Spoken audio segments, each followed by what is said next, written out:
கடந்த நிகழ்ச்சியிலே ஆதியாகமம் 39 அதிகாரம் 20 முதல் 40 அதிகாரம் 15 வசனம் வரை சிந்தித்தோம். தனது பரிசுத்தத்திலே உறுதியாக இருந்த யோசேப்பு பொய் குற்றம் சாட்டப்பட்டு சிறைச்சாலையிலே அடைக்கப்பட்டான். சிறையிலேயும் கர்த்தர் யோசேப்போடே கூட இருந்தார். சிறைச்சாலை தலைவனுடைய தயவு அவனுக்கு கிடைத்தது. அது மட்டுமல்ல, சிறைச்சாலை தலைவன் சிறைச்சாலையிலே வைக்கப்பட்ட யாவரையும் யோசேப்பின் கையிலே ஒப்புவித்தான். கர்த்தர் அவனோடு இருந்தபடினாலே எல்லாருடைய கண்களிலேயும் அவனுக்கு தயவு கிடைத்தது. ஒரு நாள் காலையிலே அவன் எழுந்து பார்த்த பொழுது பார்வோனின் பானபாத்திரக்காரனும் சுயம்பாகியுமாகிய 2 பேரும் சிறைச்சாலையிலே துக்க முகத்தோடு காணப்பட்டார்கள். அவர்களை பார்க்கும் பொழுது அவர்கள் கலங்கி இருந்தார்கள். என்ன என்று விசாரித்த பொழுது முதலாவதாக பானபாத்திரக்காரன் தனது சொப்பனத்தை சொன்னான். சொப்பனத்தின்படி 3 நாளைக்குள்ளே பார்வோன் உன் தலையை உயர்த்தி உன்னை மறுபடியும் நிலையிலே நிறுத்துவார். முன்னே அவருக்கு பானம் கொடுத்த வழக்கத்தின்படி பார்வோனுக்கு பாத்திரத்தை அவர் கையிலே கொடுப்பாய் என்று யோசேப்பு கூறினான். அது மட்டுமல்ல, அவன் விடுதலை அடையும் பொழுது யோசேப்பை குறித்து பார்வோனிடத்திலே பேசி தன்னை விடுதலையாக்க வேண்டும் என்றும் கேட்டுக்கொண்டான். ஆதியாகமம் 40 அதிகாரம் 15 வசனத்திலே இறுதியாக அவன் தன்னை பற்றி சொல்ல ஆரம்பித்ததை நாம் சிந்தித்தோம். நான் எபிரேயருடைய தேசத்திலிருந்து களவாய் கொண்டு வரப்பட்டேன். என்னை இந்த காவல் கிடங்கில் வைக்கும்படிக்கும் நான் இவ்விடத்தில் ஒன்றும் செய்யவில்லை என்றும் சொன்னான். அருமையானவர்களே, தொடர்ந்து இப்பொழுது ஆதியாகமம் 40 அதிகாரம் 16, 17 வசனங்களை வாசிக்கிறேன். அர்த்தம் நன்றாயிருக்கிறது என்று சுயம்பாகிகளின் தலைவன் கண்டு யோசேப்பை நோக்கி, நானும் என் சொப்பனத்தில் 3 வெள்ளை கூடைகள் என் தலையின் மேல் இருக்க கண்டேன். மேற்கூடையிலே பார்வோனுக்காக சமைக்கப்பட்ட சகலவித பலகாரங்களிலும் கொஞ்சம் கொஞ்சம் இருந்தது.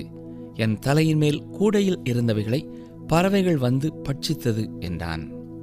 அருமையானவர்களே, சுயம்பாகிகளின் தலைவனுக்கும் வந்த சொப்பனம் ஒரு அடையாளமாக அவனே அர்த்தத்தை புரிந்து கொள்ளத்தக்க விதத்திலே தான் வந்திருக்கிறது.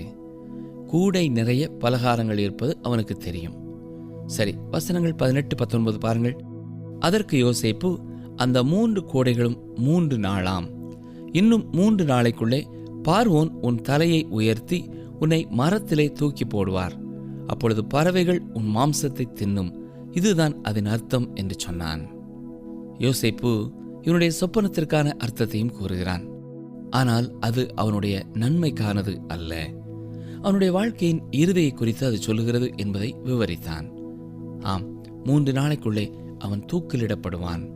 ஆகாயத்து பறவைகள் அவன் சரீரத்தின் இறைச்சியை தின்னும் என்று கூறினான். அருமையானவர்களே, இப்படிப்பட்ட சூழ்நிலையிலே அடுத்ததாக அங்கே என்ன நடக்கிறது பாருங்கள். ஆதியாகமம் 40 அதிகாரம் 20 முதல் 23 வசனம் வரை. 3ஆம் நாள் பார்வோனுடைய ஜென்ம நாளாயிருந்தது.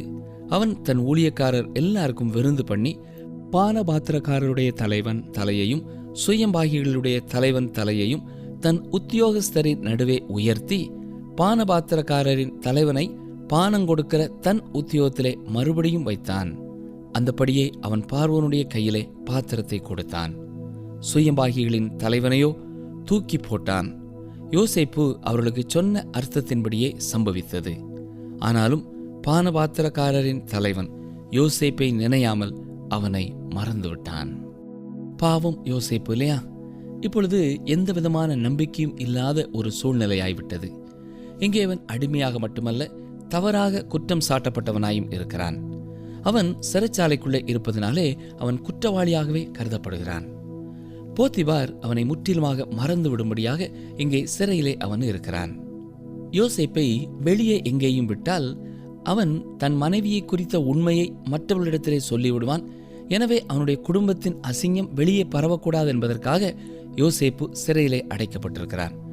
போத்திபாரின் இந்த மூடு மந்திரத்திற்கு யோசேப்பு பாடுபட வேண்டியதாயிருக்கிறது. யோசேப்புடைய ஒரே ஒரு எதிர்பார்ப்பு என்னவென்றால், இந்த பானபாத்திரக்காரன் தன்னை குறித்து பார்வோனிடத்தில் பேசுவான் என்று எதிர்பார்த்து கொண்டிருந்தான். பார்வோனின் காதுகளுக்கு தன்னை குறித்து சொல்ல அது சிறந்த ஒரு வழி என்று எண்ணினான். ஆனால் பானபாத்திரக்காரன் திரும்பவும் தன்னுடைய வேலையிலே ஜாக்கிரதையா இருந்ததினாலே யோசேப்பை மறந்துவிட்டான். பாவம் யோசேப்பு. தேவனும் ஒரு நோக்கத்தோடு தான் தொடர்ந்து அவன் சிறைச்சாலையிலே இருக்கும்படியாக அவனை விட்டுவிட்டார். ஒருவேளை அந்த பானபாத்திரக்காரன் பார்வோனை பார்த்து, ஐயா, நான் சிறையிலே இருக்கும் பொழுது ஒரு குற்றம் செய்யாத ஒருவனை பார்த்தேன். அவன் அங்கே இருக்கவே கூடாது. அவன் தவறாக குற்றம் சாட்டப்பட்டவன். எனக்கு வந்த சொப்பனத்தை சரியாக அர்த்தம் கூறினான்.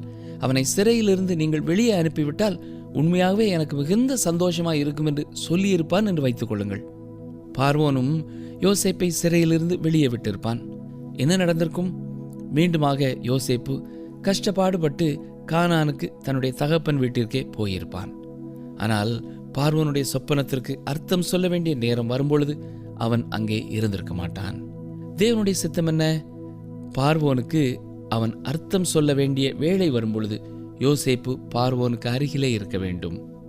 அதற்கு ஒரே சிறந்த வழி அவன் சிறையிலே பத்திரமாக இருப்பதுதான். அப்பொழுதுதான் அவன் பார்வோனுக்கு தேவையானவனாய் இருக்கும் பொழுது எந்த கஷ்டமும் இல்லாமல் அவன் கண்டுபிடிக்க முடியும். அருமையானவர்களே, பானபாத்திரக்காரன் தன்னை குறித்து பார்வோனிடத்தில் பேசவில்லை என்பதை அறிந்து கொண்ட பொழுது யோசேப்புக்கு உண்மையாகவே துக்கமாகத்தான் இருந்திருக்கும். ஆனாலும் தேவன் தன்னுடைய வாழ்க்கையிலே எப்படியோ செயல்பட்டு கொண்டிருக்கிறார் என்பதை விசுவாசித்தான். விசுவாசத்திற்கான அறிகுறிகள் அவனுடைய வாழ்க்கையிலே காணப்பட்டன. அவனுடைய வாழ்க்கையிலே மற்றவர்களோடு உள்ள உறவுகளிலே அவன் உண்மை உள்ளவனாக இருந்தான். போத்திபார் வீட்டிலே இருக்கும் பொழுதும் அவன் உண்மை உள்ளவனாக இருந்தான். சிறைச்சாலையிலே இருக்கும் பொழுதும் சிறையின் அதிகாரிக்கு அவன் உண்மை உள்ளவனாக இருந்தான். தேவனுக்கு அவன் உண்மை உள்ளவனாக இருந்தான். எப்பொழுதும் தேவனுக்கே கனத்தையும் மகிமையையும் செலுத்தினான். அது மட்டுமல்ல, பின்னால் அவன் பார்வோனுக்கும் உண்மை உள்ளவனாய் இருக்க போகிறான். தன்னுடைய சொந்த சகோதரர்களுக்கும் உண்மை உள்ளவனாய் இருக்க போகிறான். அருமையான சகோதரனே, சகோதரியே, கவனித்தீர்களா? யோசேப்பின் வாழ்க்கையிலே காணப்பட்ட விசுவாசம் அவனை உண்மை உள்ளவனாக்கிற்று. இன்றைக்கும் உலகத்தில் அநேகர் உண்மையற்றவர்களாய் காணப்படுவதற்கு ஒரு முக்கியமான காரணம், அவருடைய வாழ்க்கையிலே விசுவாசம் இல்லை. எனக்கு அருமையான சகோதரனே, சகோதரியே, நீங்கள் ஒரு உண்மையான விசுவாசியாய் இருப்பீர்கள் என்று சொன்னால், விசுவாசமுள்ள ஒரு விசுவாசியாய் இருப்பீர்கள் என்று சொன்னால், நீங்கள் ஒரு உண்மை உள்ள விசுவாசியாகவும் இருப்பீர்கள். நாம் வாழும் இந்த நாட்களிலே உள்ள பரிதாபமான ஒரு சூழ்நிலை என்ன தெரியுமா? வெகு சில கிறிஸ்தவர்களை உண்மையாகவே நம்பப்படத்தக்கவர்களாக, உண்மை உள்ளவர்களாக காணப்படுகிறார்கள். அநேக கிறிஸ்தவ ஸ்தாபனங்களிலே பணி செய்கிறவர்களும் கூட இன்று உண்மை உள்ளவர்களாக இல்லை என்பது மிக துக்கமான ஒரு காரியமாயிருக்கிறது. உயர்ந்த நிலைகளிலே இருக்கிறவர்களும் கூட மிகச் சிலரே உண்மை உள்ளவர்களாய் இருக்கிறார்கள். அப்படிப்பட்டவர்களுக்காக நாம் கர்த்தருக்கு நன்றி செலுத்த வேண்டும். இந்த நிகழ்ச்சியை கேட்டுக்கொண்டிருக்கிற உங்களிலே அநேகர் எவ்வளவு உண்மை உள்ளவர்களாய் இருக்கிறீர்கள் என்பது எங்களுக்கு தெரியும். அதற்காக நாங்கள் கர்த்தரை துதிக்கிறோம். ஒருவேளை உங்களுடைய வாழ்க்கையிலே நீங்கள் உண்மையற்றவர்களாய் இருப்பீர்கள் என்றால் நன்றாக சிந்தித்து பாருங்கள். அதற்கு முக்கியமான காரணம், நீங்கள் கர்த்தரை விசுவாசிக்க வேண்டிய அளவு இன்னமும் விசுவாசிக்கவில்லை. கர்த்தர் உங்களுக்காக எல்லாவற்றையும் செய்து முடிப்பார் என்ற விசுவாசம் இல்லாதபடினாலே தான் குறுக்கு வழிகளையும் தவறான வழிகளையும் நீங்கள் முயற்சித்துக் கொண்டிருக்கிறீர்கள். என்னை கேட்டுக்கொண்டிருக்கிற அருமையான சகோதரனை, சகோதரியே, கர்த்தருடைய காரத்திலே அந்த காரியத்தை விட்டு விடுங்கள். நீங்கள் அவருக்கு உண்மை உள்ளவர்களாக இருங்கள். அவர் உங்களுக்காக செய்து முடிப்பார். யோசேப்பு தனது விசுவாசத்தினாலே ஒரு விசுவாசமுள்ள மனிதனாய், உண்மை உள்ள மனிதனாய் நடந்து கொண்டான். எனவே தனது வாழ்க்கை குறித்த ஒரு சரியான கண்ணோட்டமுடையவனாய், உயர்வான கண்ணோட்டமுடையவனாய் அவன் இருந்தான். பாடுகளின் மத்தியிலேயும் கஷ்டங்களின் மத்தியிலேயும் கூட அவன் முறுமுறுக்கவில்லை. அவனுடைய வாழ்க்கையிலே காணப்பட்ட விசுவாசமே அவன் மற்றவர்களோடு தயவோடு இரக்கத்தோடு நடந்து கொள்ளும்படியாக செய்தது. கவனித்தீர்களா?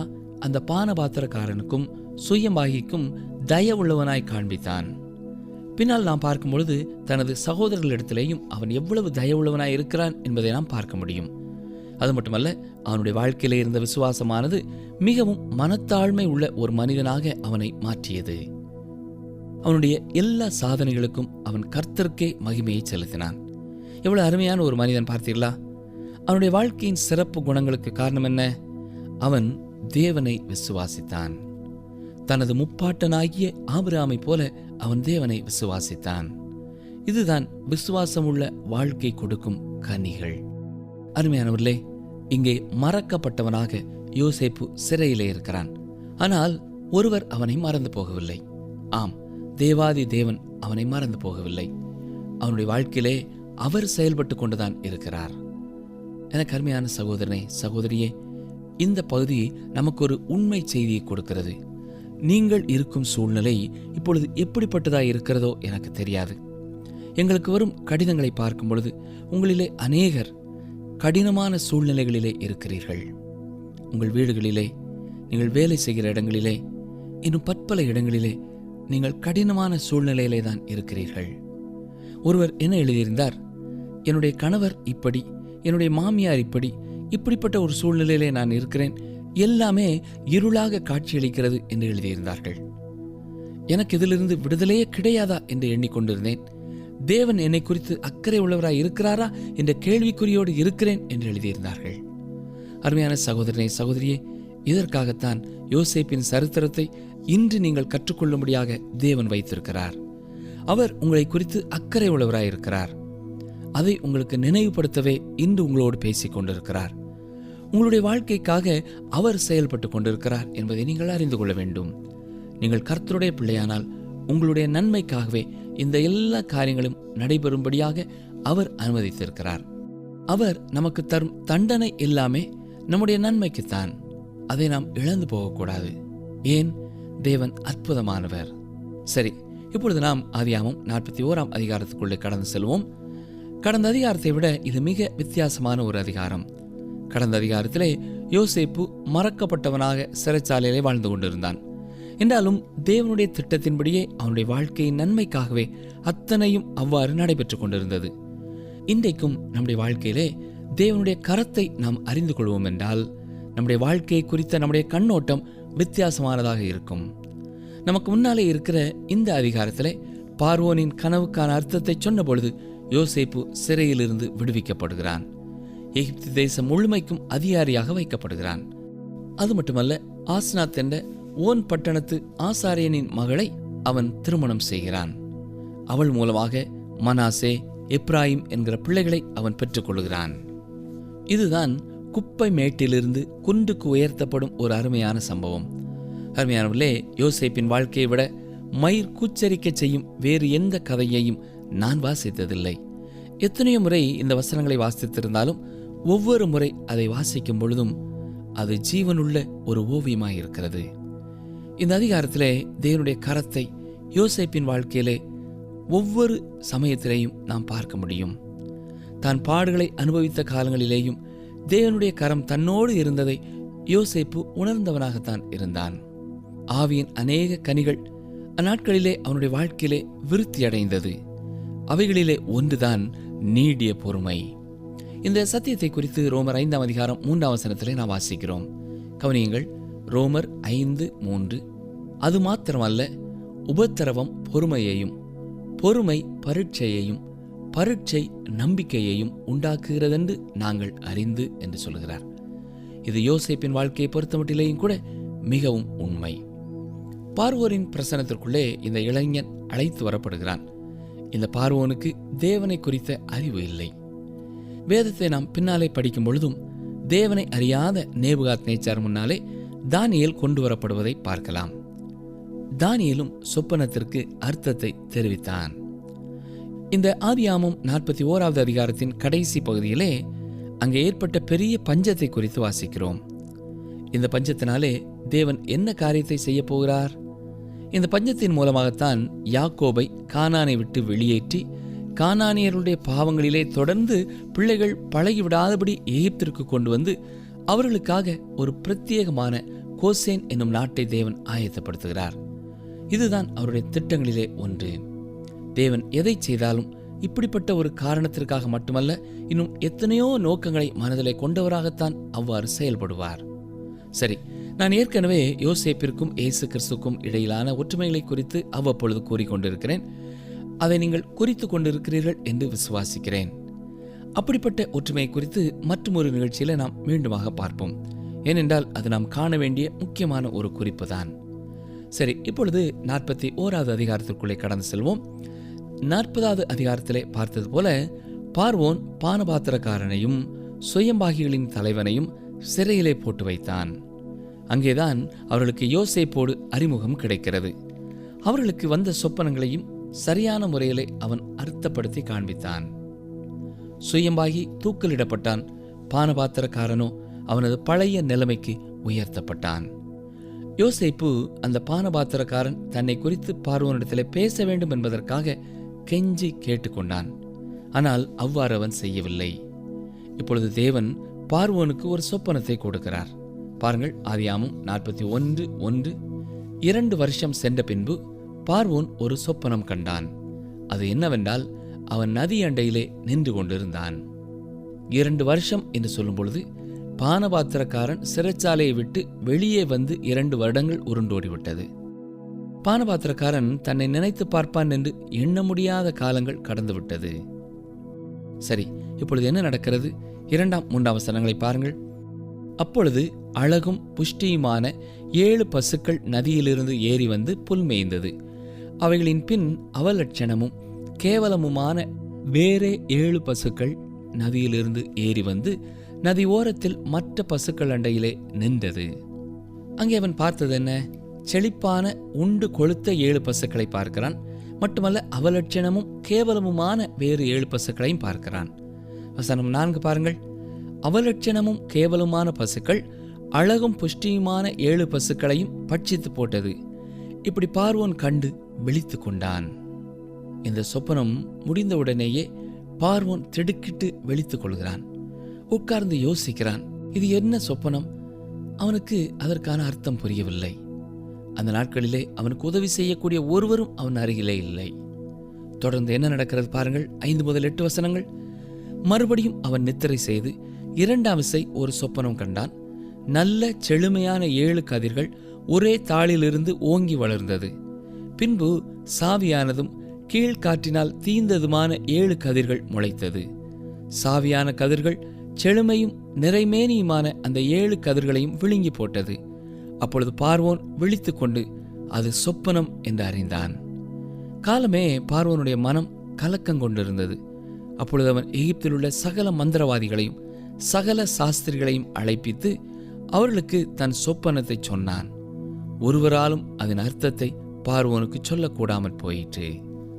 அருமையானவர்களே, பார்வோனின் அரண்மனையிலே எல்லா மந்திரவாதிகளும் ஞானிகளும் அழைக்கப்படுகிறார்கள். பார்வோன் தன் சொப்பனத்தை சொல்கிறான். ஆனால் அதற்கான சரியான அர்த்தத்தை யாராலுமே கூற முடியவில்லை. இந்த நேரத்திலெல்லாம் அந்த பானபாத்திரக்காரன் அங்கேதான் நின்று கொண்டு எல்லாவற்றையும் பார்த்து கொண்டிருக்கிறான். ஏனென்றால் எப்பொழுதுமே அவன் பார்வோனுக்கு அருகிலே நின்று பார்வோனுக்கு என்ன வேண்டுமோ அதை உடனடியாக சாப்பிடுவதற்கோ குடிப்பதற்கோ கொடுக்க வேண்டும். இப்படி எத்தனை மணி நேரம் அவர்கள் சொப்பனத்திற்கு பதில் சொல்ல முடியாமல் திணறினார்களோ நமக்கு தெரியாது. திடீரென்று சொல்லி பானபாத்திரக்காரன் விழித்துக் கொள்கிறான். பாருங்கள், ஆதியாகமம் 41:9. அப்பொழுது பானபாத்திரக்காரரின் தலைவன் பார்வோனை நோக்கி, நான் செய்த குற்றம் இன்றுதான் என் நினைவில் வந்தது. அருமையானவர்களே, அதை ஒரு குற்றம் என்று சொல்வதை விட ஒரு பாவம் என்றே சொல்லலாம். சரி, எப்பொழுதுமே தேவனுடைய திட்டப்படி நடைபெறுகிறது. யோசேப்பின் கடினமான அனுபவங்களை குறித்து அப்பொழுது புரிந்து கொள்ள முடியாது. ஆனாலும் தேவன் எல்லாவற்றையும் ஒரு குறிப்பிட்ட நோக்கத்தோடும் திட்டத்தோடும் ஒரு குறிப்பிட்ட நேரம் வரை அனுமதித்துக் கொண்டுதான் இருப்பார். இப்பொழுது பானபாத்திரக்காரன் சொல்கிறான், ஐயையோ, மறந்தே போனேனே. நான் சிறையிலே சந்தித்த ஒரு மனிதனை குறித்து உம்மிடத்தில் பேசுவேன் என்று வாக்கு கொடுத்தேனே, ஆனால் மறந்து போனேனே. ஐயா பார்வோனே, எனக்கு தெரிந்த ஒருவனுக்கு சொப்பனங்களுக்கான அர்த்தத்தை சொல்ல தெரியும். அவன் சிறையிலே இருக்கிறான் என்று சொன்னான். அது மட்டுமல்ல, தொடர்ந்து பானபாத்திரக்காரன் தனது அனுபவத்தை பரிபூர்ணமாக பகிர்ந்து கொள்கிறான். பாருங்கள், ஆதியாகமம் 41:10 முதல் 13 வரை. பார்வோன் தம்முடைய ஊழியக்காரர் மேல் கடும் கோபம் கொண்டு என்னையும் சுயம்பாய்களின் தலைவனையும் தலையாரிகளின் அதிபதி வீடாகிய சிறைச்சாலையிலே வைத்திருந்த காலத்தில் நானும் அவனும் ஒரே ராத்திரியிலே வெவ்வேறு பொருள் கொண்ட சொப்பனம் கண்டோம்.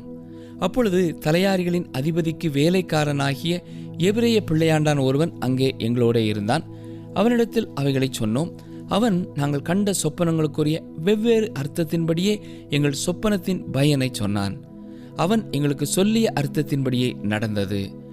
என்னை திரும்ப என் நிலையிலே நிறுத்தி அவனை தூக்கி போடுவித்தார் என்றான். சரி, அங்கே என்ன நடைபெறுகிறது? பார்வோன் சொல்கிறான், சரி, எல்லாவற்றையும் நாம் முயற்சித்து பார்த்து விட்டோம். பானபாத்திரக்காரனாகிய உன்னுடைய சொப்பனத்திற்கு அவன் அர்த்தம் கூறினபடினாலே அவனையும் அழைத்து கேட்டு பார்ப்போம். ஏனென்றால் என்னுடைய சொப்பனங்களும் ஏதோ மிக முக்கியமானது போல எனக்கு தெரிகிறது என்று சொல்லுகிறான். வசனம் 14. அப்பொழுது பார்வோன் யோசேப்பை அழைப்பித்தான். அவனை தீவிரமாய் காவல் கிடங்கிலிருந்து கொண்டு வந்தார்கள். அவன் சவரம் பண்ணிக்கொண்டு வேறு வஸ்திரம் தரித்து பார்வோனிடத்தில் வந்தான். அருமையானவர்களே, அந்நாட்களிலே எபிரேயர்கள் யாருமே சவரம் செய்கிறதில்லை. ஆனால் இங்கே நான் பார்க்கிறது என்ன? யோசேப்பு சவரம் செய்து கொண்டு அரசன் முன்னால் போக ஆயத்தமாகிறான். நீங்கள் எகிப்தியர்களின் படங்களையும் எகிப்தியர்களின் சிலைகளையும் பார்த்தீர்கள் என்றால் யாருக்குமே சொந்தமாக தாடி இருக்காது. எல்லாருமே மிகவும் சுத்தமாக சவரம் செய்தவர்களாய் காணப்படுவார்கள். ஆனால் பார்வோனாய் பணி செய்தவர்கள் தங்களுடைய நிலையை, தங்களுடைய ஸ்தானத்தை உயர்த்தி காண்பிப்பதற்காக ஒட்டு தாடி வைத்துக் கொண்டார்கள். ஆனால் பொதுவாக எகிப்தியர்கள் எவருமே தாடி வளர்ப்பதில்லை. இதிலேயும் நமக்கு ஒரு பெரிய செய்தி அடங்கியிருக்கிறது. இந்த இளைஞனான யோசேப்பு சிறையிலிருந்து இப்பொழுது உயர்த்தப்படுகிறான். அவன் சவரம் செய்து கொண்டு சிறைச்சாலைக்குரிய உடைகளை எல்லாம் களைந்து போட்டுவிட்டு அரசன் முன்னால் நிற்பதற்கான தகுதியான ஆடைகளை அணிந்து கொள்கிறான். இது எதை காட்டுகிறது? அவனுக்கு முன்னாலே இருக்கிற புதிய ஒரு வாழ்க்கையை காட்டுகிறது. இது எதை காட்டுகிறது? அவன் உயிர் தெழுந்தது போன்ற ஒரு அனுபவத்தை காட்டுகிறது. இப்பொழுது அவன் தேவனை அறியாத அந்த புறஜாதியார் மத்தியிலே கடந்து செல்கிறான். சற்றே சிந்தித்து பாருங்கள். ஆண்டவராய் இயேசு கிறிஸ்துவும் எப்படி ஒரு புதிய வாழ்க்கையின் மூலமாக மனு குலத்திற்குள்ளே கடந்து வந்தாரோ அதே போல யோசேப்பு இங்கே வருகிறான். தொடர்ந்து என்ன நடைபெற்றது என்பதை நாம் அடுத்த நிகழ்ச்சியிலே சிந்திப்போம். இன்று சிந்தித்த வேத பகுதி நமக்கு கற்றுக் கொடுக்கிற சத்தியங்களை சற்றே எண்ணி பார்ப்போமா? முதலாவதாக, நாம் ஆண்டவருடைய பிள்ளைகளாய் இருக்கும் பொழுது நம்முடைய வாழ்க்கையிலே வரும் கஷ்டங்கள், துன்பங்கள், நெருக்கங்கள் எல்லாவற்றிற்கும் ஒரு பொருள் இருக்கும். அது எல்லாவற்றிற்கும் ஒரு காலகட்டமும் இருக்கும். நம்முடைய வாழ்க்கையிலே தேவன் வைத்திருக்கிற திட்டத்தை நிறைவேற்றும்படியாய்த்தான் அது நடைபெறுகிறது என்பதை நாம் உணர்ந்து கொள்ள வேண்டும். இரண்டாவதாக, நாம் பாடுகளின் மத்தியிலே, பிரச்சனைகளின் மத்தியிலே இருக்கும் பொழுதும் மற்றவர்கள் நமக்கு உதவி செய்வார்கள் என்று எதிர்பார்ப்பது தவறல்ல. ஆனால் அவர்கள் உதவி செய்யவில்லை என்ற உடனேயே சோர்ந்து போய் அவர்களை குறை சொல்லவோ அவர்களை பழிக்கவோ கூடாது. யோசேப்புக்கு இந்த பானபாத்திரக்காரன் வாக்கு கொடுத்து 2 ஆண்டுகள் ஆகியும் அதை குறித்து அவன் எண்ணி பார்க்கவே இல்லை. ஒரு பொழுதாயிலும் அவன் திரும்ப வந்து அவனுக்கு நன்றி கூட சொல்லவில்லை. மூன்றாவதாக, தேவன் எல்லாவற்றையும் அதினதின் காலங்களிலே நேர்த்தியாய் செய்வார் என்பதையும் இந்த வேத பகுதி நமக்கு நினைவுபடுத்துகிறது. வருடங்கள் உருண்டு ஓடினாலும், நெருக்கமான சூழ்நிலையிலே வைக்கப்பட்டிருந்தாலும் தனது பணிகளிலே உண்மை உள்ளவனாய் உத்தமனாய் வாழ்ந்து வந்தான். காரணம் என்ன? கர்த்தர் மேலே அவன் வைத்திருந்த விசுவாசம். என்னை கேட்டுக்கொண்டிருக்கிற அருமையான சகோதரனே, சகோதரியே, உங்களுடைய வாழ்க்கையிலே விசுவாசம் இருக்கும் என்றால் உங்களுடைய வாழ்க்கையிலே உண்மை இருக்கும். உங்களுடைய வாழ்க்கையிலே விசுவாசம் இருக்கும் என்றால் முறுமுறுப்பு இருக்காது. உங்கள் வாழ்க்கையிலே விசுவாசம் இருக்கும் என்றால் உங்களுக்கு நீடிய பொறுமை இருக்கும். அப்படிப்பட்ட கிருபைகளை கர்த்தர் தாமே உங்களுக்கும் உங்கள் சந்ததிக்கும் இன்றும் என்றும் தருவாராக. ஆமேன்.